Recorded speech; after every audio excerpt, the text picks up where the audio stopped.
മലയാള സിനിമയിൽ ഏറ്റവും കൂടുതൽ നാഷണൽ അവാർഡ് നേടിയ നായിക ആരാണെന്നുള്ള കാര്യമാണ് ഇന്ന് നോക്കാൻ വേണ്ടി പോകുന്നത്. മലയാള സിനിമയിൽ ഏറ്റവും കൂടുതൽ നാഷണൽ അവാർഡ് നേടിയ നായിക ശോഭനയാണ്. 2 തവണയാണ് ശോഭന നാഷണൽ അവാർഡ് നേടിയത്.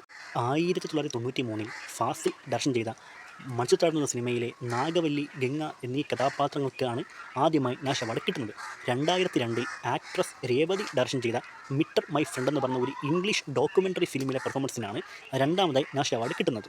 മലയാള സിനിമയിൽ ഏറ്റവും കൂടുതൽ നാഷണൽ അവാർഡ് നേടിയ നായിക ശോഭനയാണെങ്കിലും ഇതേ ഒരു ബഹുമതി സെയിമായിട്ട്, അതായത് 2 നാഷണൽ അവാർഡ് നേടിയ മറ്റൊരു നായിക മലയാള സിനിമയിലുണ്ട്. നായിക എന്ന് പറയാൻ പറ്റില്ല, സഹനടി എന്ന് പറയാൻ വേണ്ടി പറ്റും. അതായത് KPSC ലളിത. KPSC ലളിത 1991 ലോഹിതദാസ് ഡയറക്ഷൻ ചെയ്ത അമരം എന്ന് പറഞ്ഞ സിനിമയിലെ അഭിനയത്തിനാണ് KPSC ലളിതയ്ക്ക് ആദ്യമായി നാഷണൽ അവാർഡ് ലഭിക്കുന്നത്. KPSC ലളിതയ്ക്ക് രണ്ടാമതായി നാഷണൽ അവാർഡ് ലഭിക്കുന്നത് 2001 ജയരാജിൻ്റെ ഡയറക്ഷനിൽ വന്ന ശാന്തം എന്ന് പറഞ്ഞ സിനിമയിലെ അഭിനയത്തിനാണ് രണ്ടാമതായി നാഷണൽ അവാർഡ് ലഭിക്കുന്നത്.